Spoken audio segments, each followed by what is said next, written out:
Ready? Yay. All right, so this is Pacificus' presentation for Sec 5. It's the final presentation.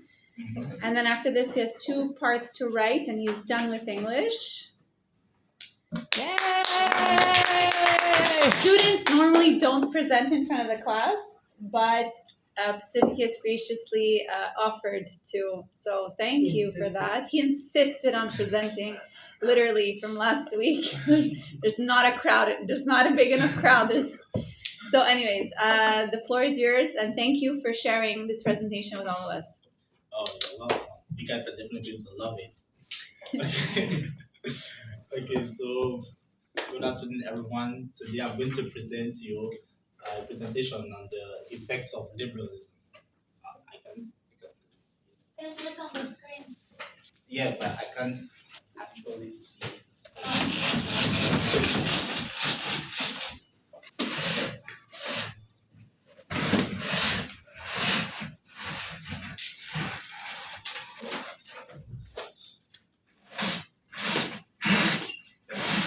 Yep. Okay. Okay, so firstly, the origin of liberalism, of modern day liberalism. Modern day liberalism was born as a post or war ideology from the Second World War. So basically, the winners saw the atrocities that Hitler did, and liberalism was born to as an ideology to prevent something like Hitler from ever happening again, like all the atrocities he created. So that's basically where uh, liberalism changed, and it basically influenced the whole political field. And basically, everyone that came after Hitler, like after the World War, everyone was pretty much dedicated to prevent this from happening again. Like, there were many atrocities, like the bone skinny children, the machines of war, because Germany was the strongest country during the World War. They had those best tanks, the best jets. They were basically very powerful, and yeah, so that was the dream, and liberalism was born there. So yeah, so the war heavily influenced all political fields. After that, you as a politician, you had 2 sides. You either you are someone who is someone who accepts all races, accepts everyone, because uh, that's what Hitler was, right? He was a racist. He was exclusion of anyone that didn't wasn't perfect. He was a white supremacist and everything. So basically, you have to accept everyone, including the gays. You have to make rights for all of them. You have to create institutions for them. You have to give them any resources that they are needed, like regardless of any consequences. And yeah, and the other side, if you were strictly for your country, for example, if you're for ethnic solidarity, like only one race in your country, only one religion in your country, only one uh, ideology in your country, you're basically seen as Hitler, because that was what Hitler was. He created a strong nation through unity. So basically, as a politician, if you preach about unity in any way, shape, or form, you're a Nazi. And those are the 2 sides you had as a politician after the Second World War. Yeah. Uh, yeah. So this is the basic presentation of liberals. There was an article made by USA Today how liberals always love painting uh, anyone else basically as a Nazi, even if you just use a code that remotely resembles Hitler. That's what the article was about. It was about a group of women. So basically, mothers, they made a post claiming that a Republican article made they said something that remotely sounds like what Hitler said. So basically, it was the quote was take over the minds of the youth of today, and you shall take over the nation. That is what the women's article was referencing. It was calling out the Republicans for, and it created a whole article calling the Republicans Hitler for that statement, and the USA Today news later had to interfere and say it is not good to call other people Nazis. So yeah, this is just a basic presentation of how liberals will find any reason to call other people Nazis. So yeah, okay. Now this is what is the quality not good? Okay, this is right after the Second World War. The president after Jim Crow, right? Yeah. So President Eisenhower. So and he's a prime example of what stances you could take as a politician right after the Second World War. You had to make promises to be nothing like Hitler. Basically, you are forced to be politically correct. Unfortunately, something that is still very popular today. All politicians, all politicians try to be politically correct no matter what. And if not, you won't get your seat in office. So that's the bitter truth. And he to enforce the his beliefs, the beliefs of liberalism, he had to basically unleash the army because back in those days, everyone was still uh, strong for America, like very loyal to their country, to their nation, and so everyone was still or didn't yet accept the liberal ideology. So he had to release literally the army on his own people to force tribal mixing in schools. Like he had to force black people into white schools, indigenous people into regular schools, and it was chaos for a while. Most regular Americans resisted, and yeah, it was not pretty. So and anyone who resisted was called a Nazi because you don't want because if you do not want your like black people to be in the schools or indigenous people to be in the schools or whatever that means you are not accepting of them apparently, and yeah, you are hit. So, and he even wrote an executive order to enforce this, and which had to be carried out like by the nation. Mm. And not only that, he also had to create new. Uh, he also had to interfere in the studies in school.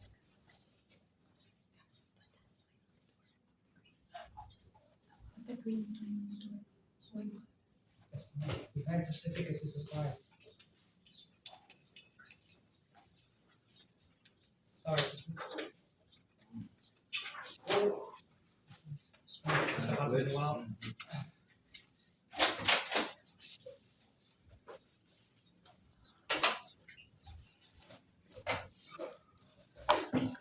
Yeah. So not only that, in school he had to also alter the teachings of regular school. For example, as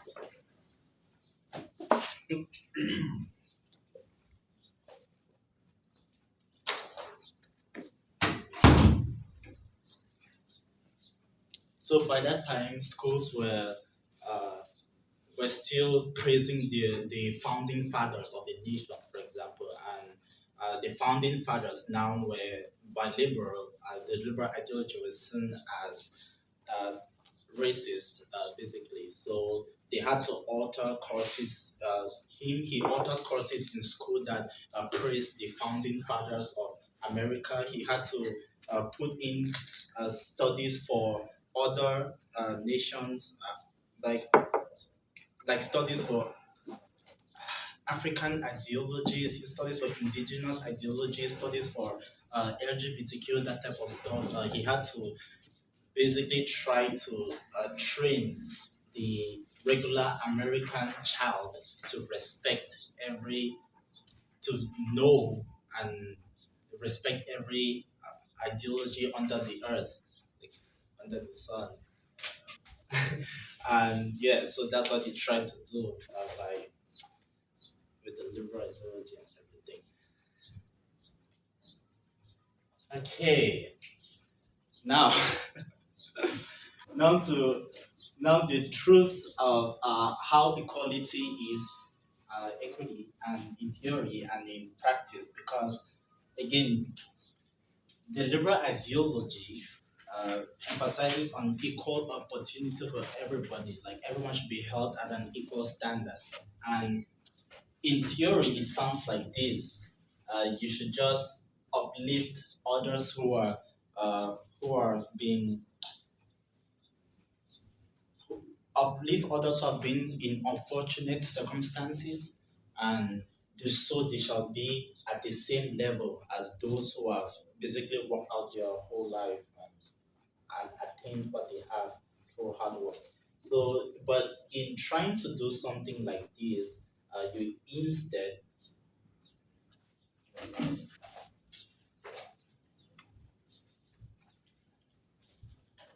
yeah, so by trying to uplift others, though, that you need resources from somewhere, and resources resources cannot be maintained by someone who hasn't learned the principles of resources and everything and hard work and basically haven't built themselves and don't know how to handle it. So they usually just swallow it like in an empty void because they are consumers to begin with.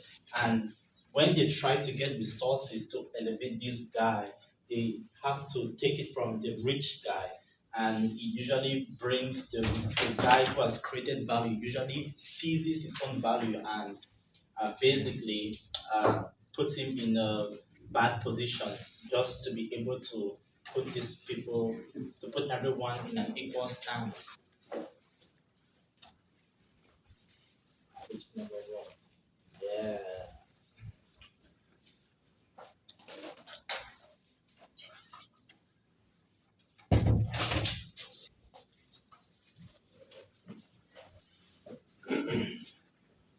So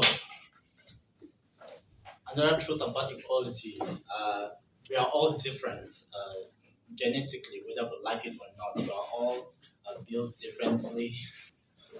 We are all unique, and when it comes to when it comes to other things, uh, other differences, we admit that it's because of our genes, because of our race and everything. But when it comes to ability, because that's what liberals believe, right? They believe that everyone has equal ability, but but the truth is, we aren't equal.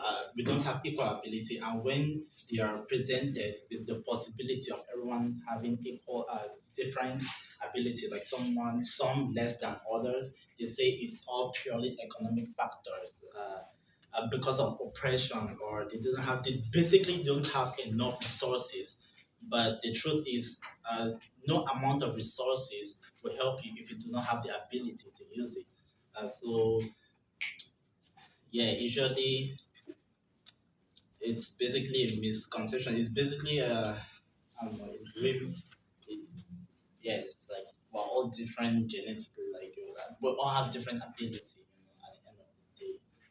So no matter you cannot, no matter how much resource someone has, so long as their ability is not up to par, they won't be able to actually build anything. So very true. Huh. Now taxation of the rich. It's okay. So when I talked about trying to equalize everyone, uh, the reaction of most of the rich people. So when they realize that the nation doesn't appreciate the values that they create, they usually leave. their nation for another one that actually recognizes the value that they create. Uh, for example, in Tax Foundation Euro, there was a small increase in wealth and taxes, and a 1% increase, and many high net worth individuals left uh, Norway because of the 1% increase in Norway's wealth tax. And so, and the consequence of that is the country declines because rich people are the people who basically build the country. They are the foundation of the country. They're the ones who create innovation. They're the ones who basically keep the country on the map. So when the people who create value leave the country declines. Like it's inevitable. So. Uh, it also people who are also in the country do not like to take the risk to actually build value because they have seen they get punished by creating such value. And not only that, this as this wealth tax stuff also destroys the poor people. It basically seizes what little they have gained, and it's usually difficult for them to also build themselves up, build money, value, and all this type of stuff. Like everything's get hard, more complicated and challenging.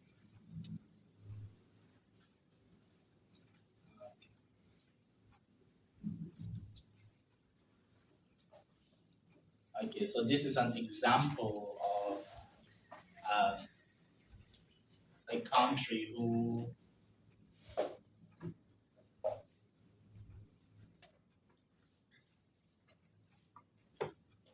Okay, for example, Canada had an increase in the taxes, increased the wealth.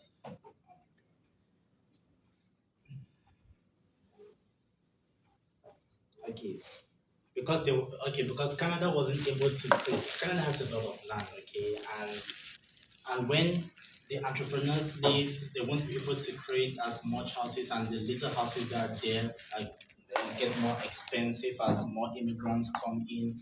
That's how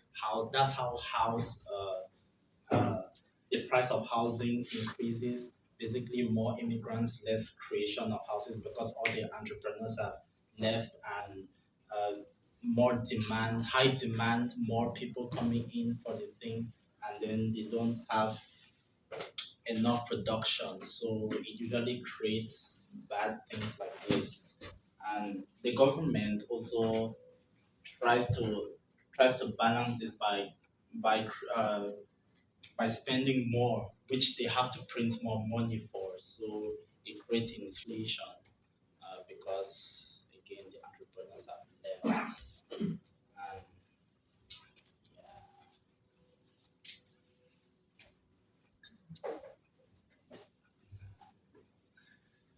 so Justin Trudeau, one of the one of our previous presidents, prime ministers. Yeah.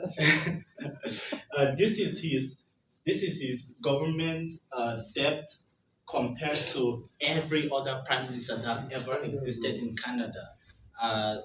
Well, not only because of COVID-19, but even before that, he already had a lot of he already had huge debt before COVID-19 and promises he failed to keep by balancing his his uh, his spending and consumption and all this type of things. So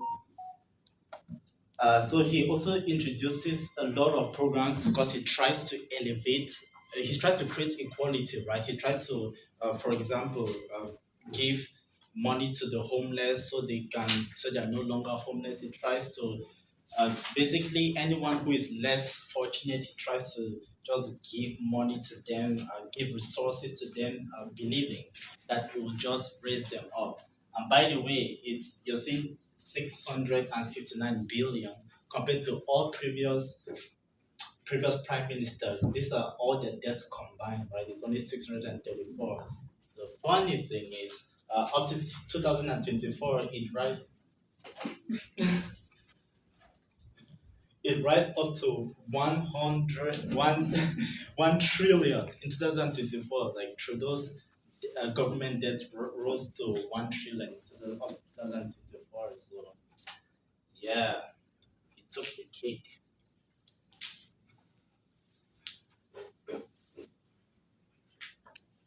Okay, well, the reasons, and also because most the government it is an entity that's supposed to reward those who create value, not those who consume. And not only is it objectively funding, putting resources where it will never get invested, will never create more resources. It also in certain ideologies like trying to balance out the public, like Black History Month, LGBTQ stuff like Ramadan, like each ethnicity, each ideology, each religion is trying to bring everything up, like equalize everything, and it just yeah, it's just bad investment. So nothing goes anywhere, and everyone is still sad.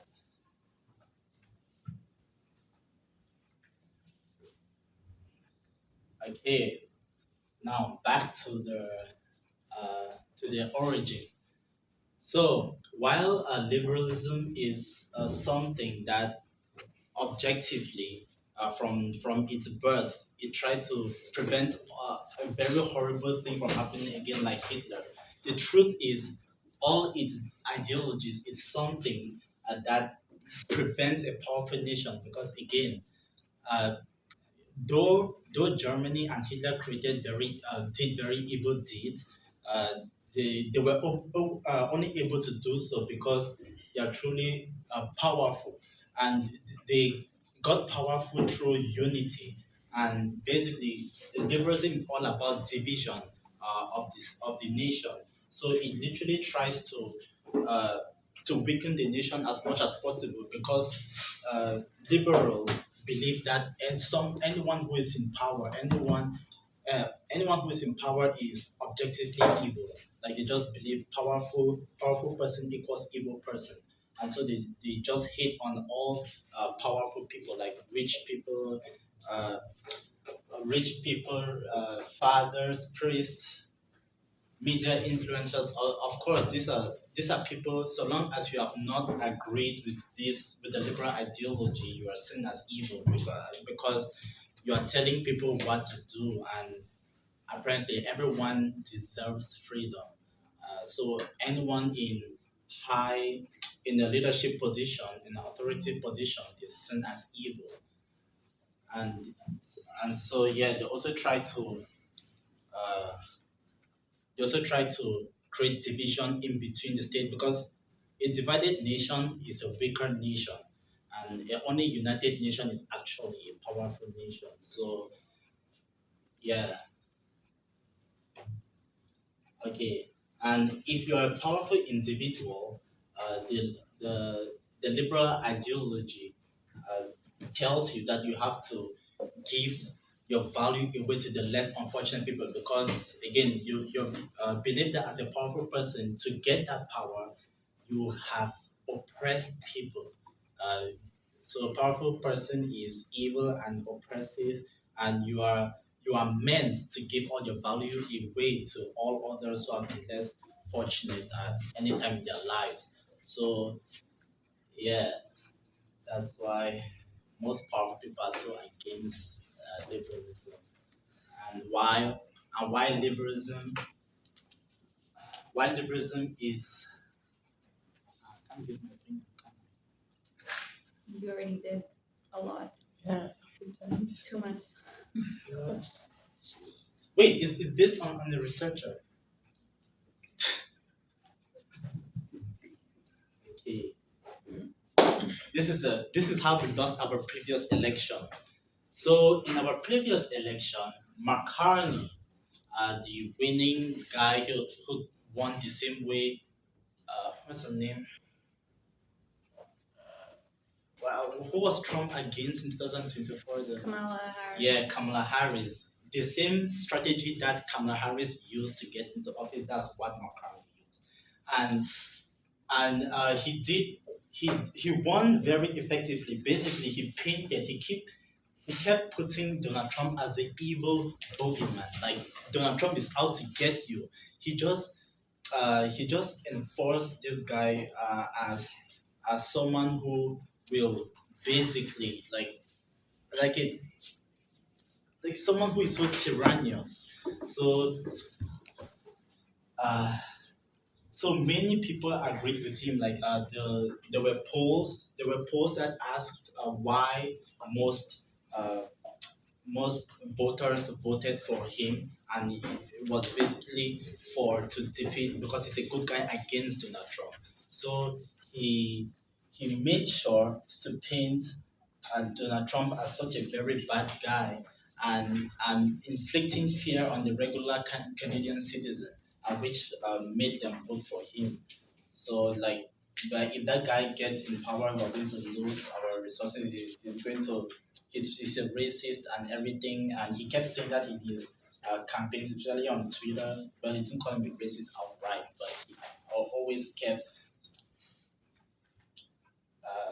portraying him as an evil individual. Yeah, but whereas someone like Pierre Polyev, though he admitted Trump might be a threat to Canada, he responded by saying Canada must build an economic fortress and to be strong and united. He talked about Canadians being united to face this problem, and which is something that McCartney barely touched, but he, uh, yeah, just because Pierre Polyev and Donald Trump were basically the same in their conservative ideology. It was very easy for him to put the two of them in one box. Like Pierre Polyev is basically Donald Trump 2.0. So yeah, but he did a very good strategy. Yeah, made everyone here and they all voted for him. Okay, I know what to say. It's gonna take like 3 hours. And here, okay, so the liberal people hate all powerful people, and people get bigger. Powerful people leave the nation, and so which leads to a weak nation, and then to have a peaceful nation, right? You have to have powerful people. So a weak nation equals not a peaceful nation, that just equals chaos. Right? Is that 50 Cent? Yes, that's 50 Okay. cents. Yeah, they wrote the book together, wrote the 50th law. Yeah. Yeah, That's what's his name? Robert Greene. Yeah. Okay. Yeah. I recently read. That's true. They did write a book. Yeah. Okay, So- get to your. Let's go. Okay. So, people who basically live fearful lives do not cannot take action against evil, because again the whole ideology was created because they want to stop a very powerful evil deed from ever happening again. But these are people who live in fear, and people who live in fear basically cannot have power over evil, because to be good you have to have power over the evil. So the liberal ideology fails in the whole reason why it was created in the first place. And yeah. Okay. Okay, I'm gonna watch this. To watch that. Yep.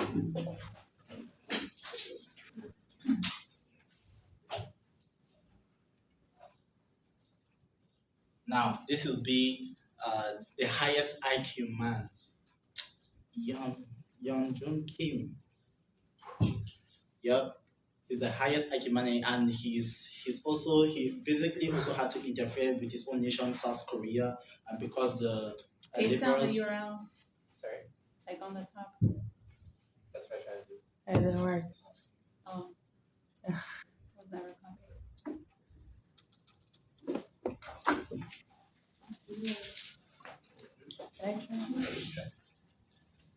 If you press enter after the 8, will it hyperlink it? Enter 8. Just enter after the 8. Put the mouse. I don't even think I can write. Oh no, I you just can't. writing on the- I'm on view only. Oh, you can't copy and paste. I know because I'm on view only. You only request to view. Can't edit. It doesn't let you copy. Wait, I can. No, because of security permissions. I can do the thing. One could actually use AI so that That's on my presentation. It worked? Okay, good.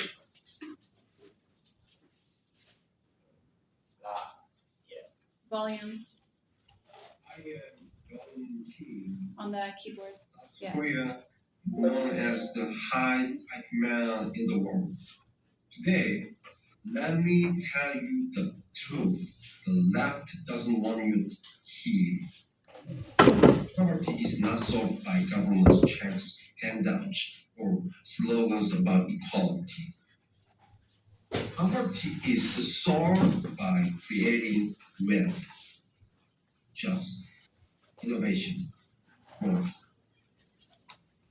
But the left hates all of them because it doesn't give them control. They don't want poor people to succeed. They just want poor people to stay poor and dependent so they can keep buying votes with promises and lies. The left doesn't build. They don't want, they don't create. They just tax, regulate, and destroy. They punish the rich and productive and reward laziness and entitlement. Look around you. Every place run by leftist policies ends in disaster. High taxes, high crime, low opportunity. It's not compassion, that's control. Capitalism, free markets, and hard work, those are the tools are lifted billions out of poverty. Not socialism, not welfare. You cannot divide a pie that doesn't exist. The smart way is to make a bigger pie so everyone can win.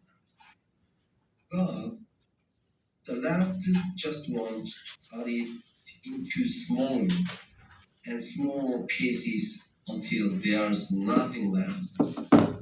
If you really care about the poor, don't follow the people who talk the most. Please follow the people who build the most.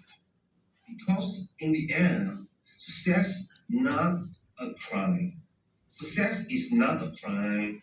Wealth is not evil. Freedom is the only real equality. Please remember. Thank you.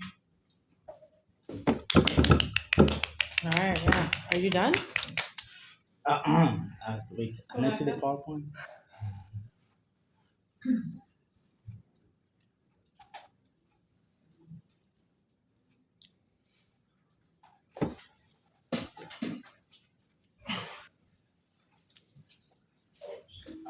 Oh, yeah.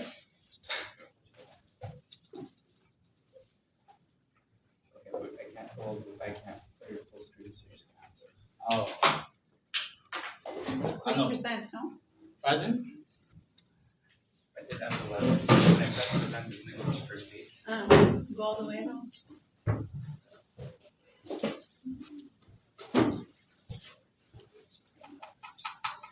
Wait. Give it a chance to load. Oh, okay. That's all. So funny. Oh. Okay, it's not necessary. Yeah, that's the end. That's your conclusion? Yeah, my conclusion was Was him speaking? yes and 14. And this, oh no. And this, liberalism leads to a permanent and weak nation. Conclusion. You done? Yep. Yay!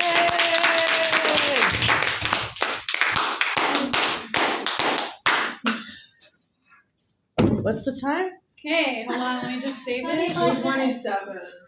35 minutes. 35. 35 You beat me. Yeah. I don't feel it. But this one. Not a good thing.